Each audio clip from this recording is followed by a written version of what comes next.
Hi, thanks for watching. Today we're going to be looking at John Hick. Now, if you're doing A-level RS, you will have come across John Hick, I would imagine. He is all over the course. Now, there are some aspects of Hick's thinking that you absolutely need to know, and others that it's just very useful to know.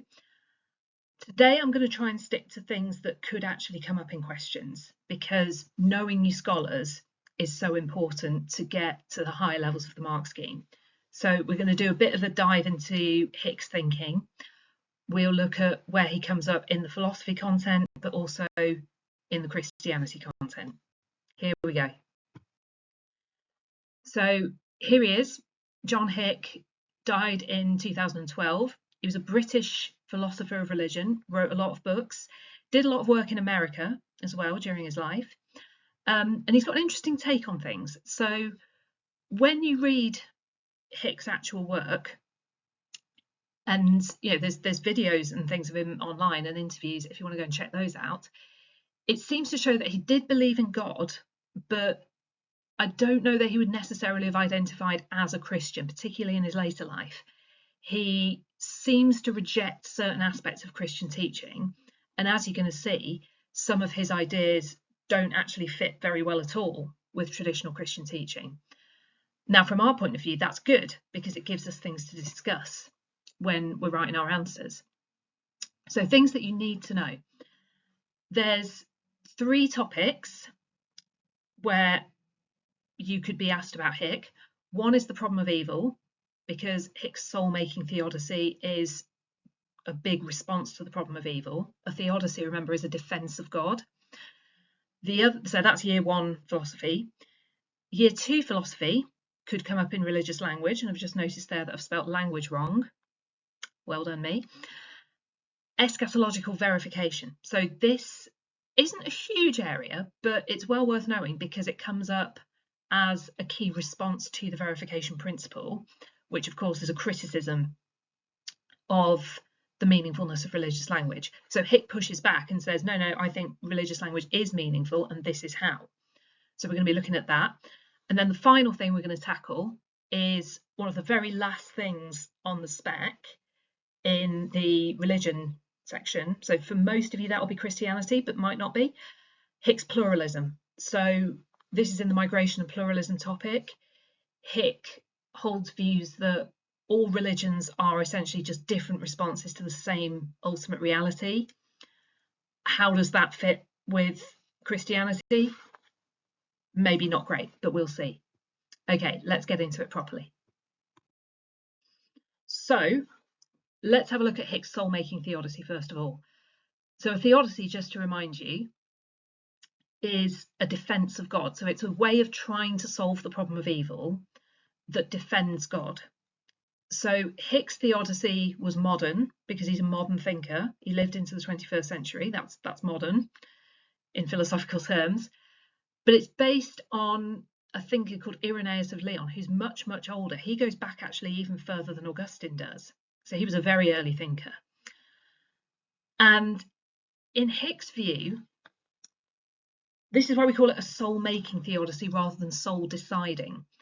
So in traditional responses to the problem of evil, quite often scholars thought that suffering was a test. Suffering was sort of how you responded to it dictated whether you went to heaven or hell, so it decided the fate of your soul. Hick doesn't think that. He thinks it's more about development. It's about becoming a human towards the likeness of God, towards the likeness of Christ, you might say. And he thought we can't get there if there isn't evil. And we might hate evil and we might think it's really unfair, but it is serving a purpose. So that's the main strand of his thinking. Evil serves a purpose that God has, and that makes it worth it.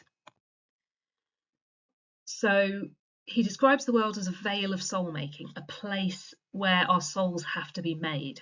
And that happens over time, in some ways a very, very, very long time. And he argues that we have to have suffering, because if the world didn't have any suffering, we wouldn't learn virtues, we wouldn't learn qualities like bravery and compassion. So if you're never scared, you never learn how to be brave. If you're never faced with somebody in pain, you never learn compassion. He goes on to say that moral evil, so that's evil that we do, evil perpetrated by humans, we have to have that in order for free will to be a thing. So we've got shades of the free will defence here. He doesn't disagree with the free will defence. He actually kind of incorporates it into his theodicy. So human choices have to be meaningful. What we do has to be real. It has to actually come from us. We can't be God's robots, and because of that, there has to be a genuine possibility for us to get it wrong and then respond. He also addresses natural evil. And he says he acknowledges that this is more difficult to understand, but it offers us the chance to respond with positive qualities. Now, the reason there's a picture of a cute little deer here, a little fawn, is because there's a thinker called William Rowe who criticises Hick. He says, if a fawn burns to death in a forest fire and no one sees it and no one ever knows it's there, the fawn suffers terribly, but there's no chance for us to respond with positive qualities because we never know it happens. Hick's response to that is animals have to feel pain because that's a warning that something's wrong. Animals aren't like humans. He also says that we have to coexist with animals that suffer, and we have to know that we're part of a bigger ecosystem. So he says, if it was just us, so imagine there were no animals, imagine there were just humans.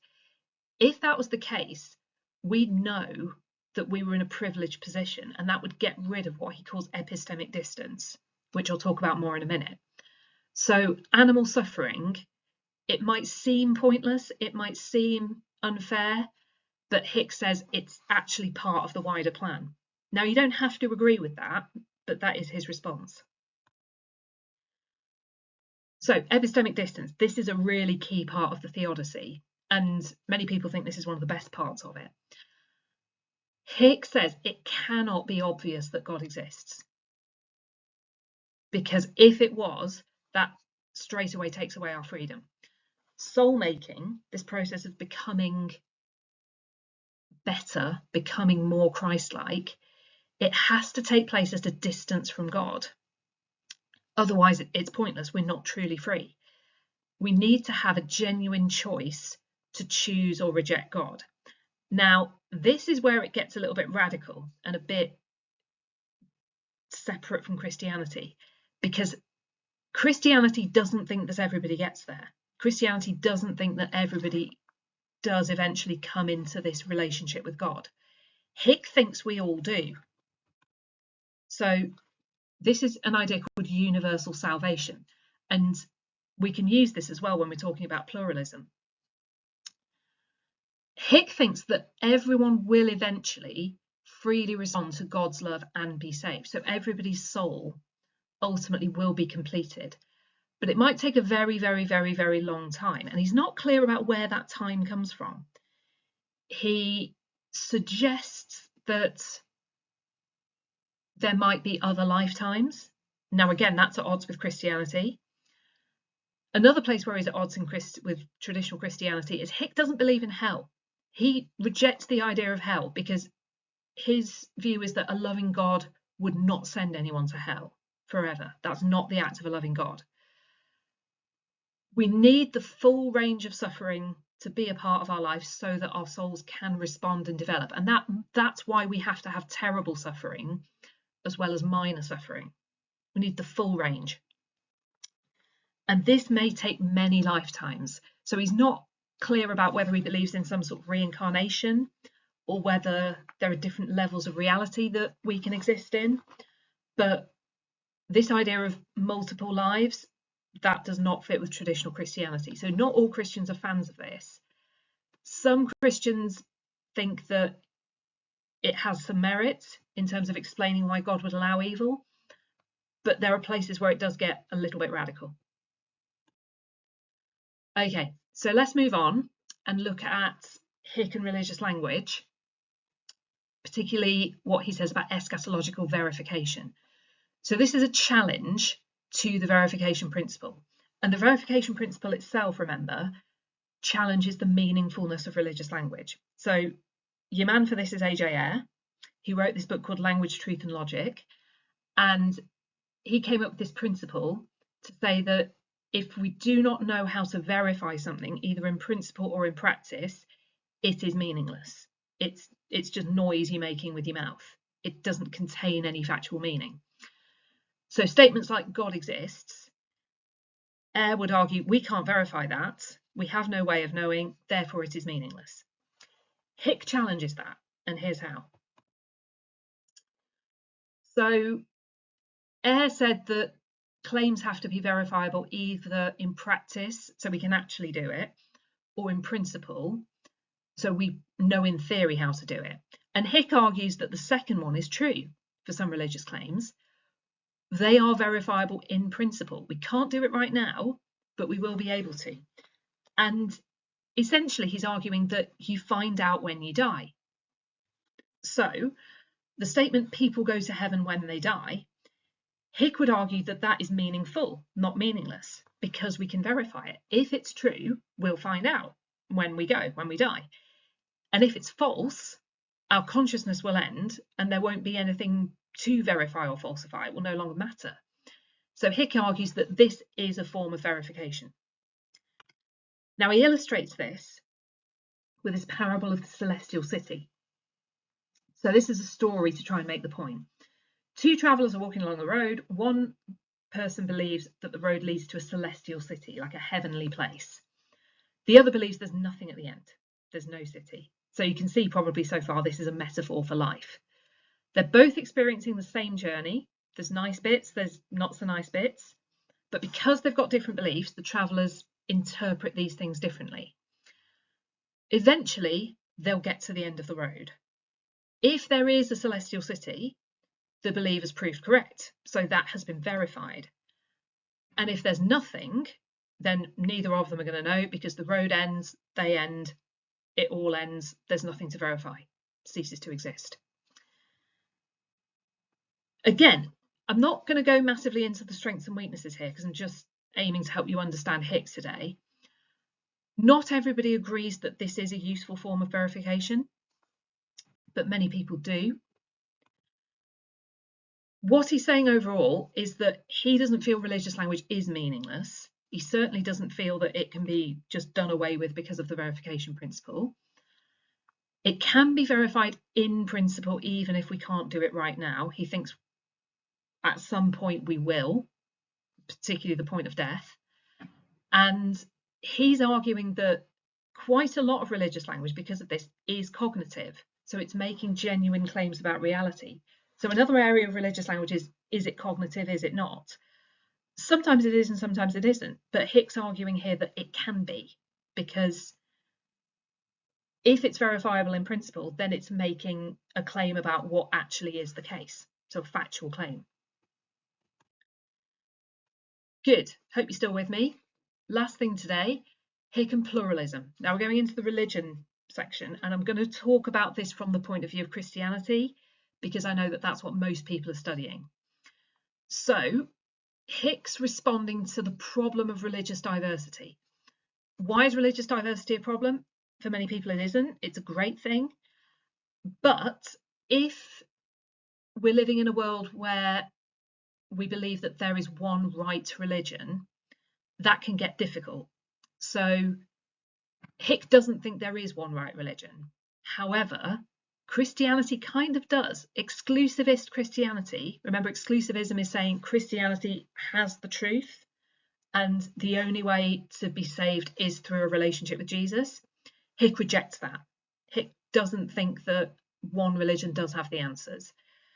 And his evidence for that was saying, look at people from all different faiths. They all go through spiritual transformations. They all become better people. They all move towards this better version of themselves. Maybe that's the point of human life, and therefore there's lots of ways to go about it. So here was this idea. All major world faiths are valid responses to the same ultimate reality. So the reason I've got a picture of a mountain, I think that this is not Hick's example, but I think I read this somewhere. Imagine a mountain. It's going to have lots of different paths up it, but ultimately everyone's going to the same place. Everyone's trying to get to the top. So Hick is essentially saying that different religions are simply different paths up the mountain. There's not a better one, there's not a worse one, there's not a right one, there's not a wrong one. They're all ultimately going to the same place. Because he thinks ultimately there's only one God, there's only one ultimate reality. People might understand that differently for cultural reasons or reasons they've been taught, but it's the same. Different religions are just different cultural interpretations of the same divine reality. So whether people refer to God as Allah or as Brahman or as God or as the real, which is a word Hick uses, it's all the same.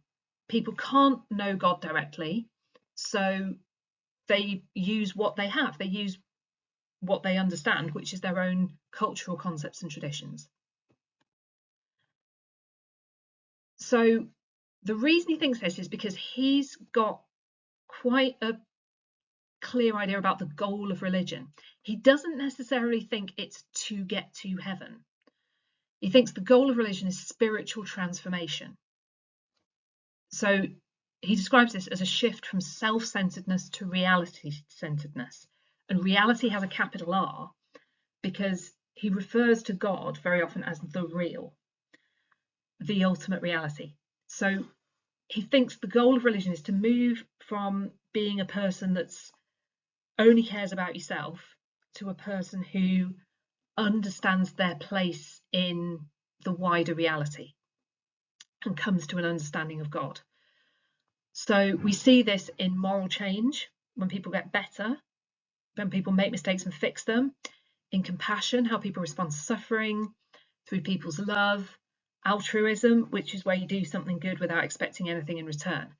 And we see this in lots of different religions, lots of different belief systems, including ones that don't believe in a God. So Hick argues that multiple religions must lead to salvation, but he doesn't necessarily see salvation in terms of heaven. He sees it in terms of this spiritual transformation. Now, there's a lot about this that's great. It fits really well into a multicultural society. It encourages interfaith dialogue, focuses on getting religions to understand each other, seeing that they've got a lot of common ground. But it's unacceptable to many Christians because it rejects the Christian view that salvation can only come from Christ.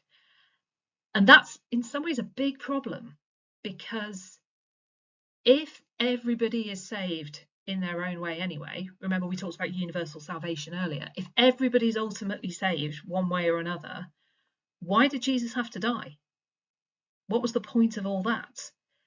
It really undermines quite a central plank of Christianity. And some Christians are okay with that, but many aren't. Many think that Hick's going too far here. Okay, I'm going to stop there. Optional bits of Hick that you might want to look at include things like replica theory, which comes up in Self, Death and Afterlife for philosophy. I don't think you can be asked a question about that, so I've not covered it here, but you could go ahead and look at it. I hope that's given you a good overview of John Hick and his thinking that you can use in the exam. Thank you for watching, work hard, and I'll see you next time.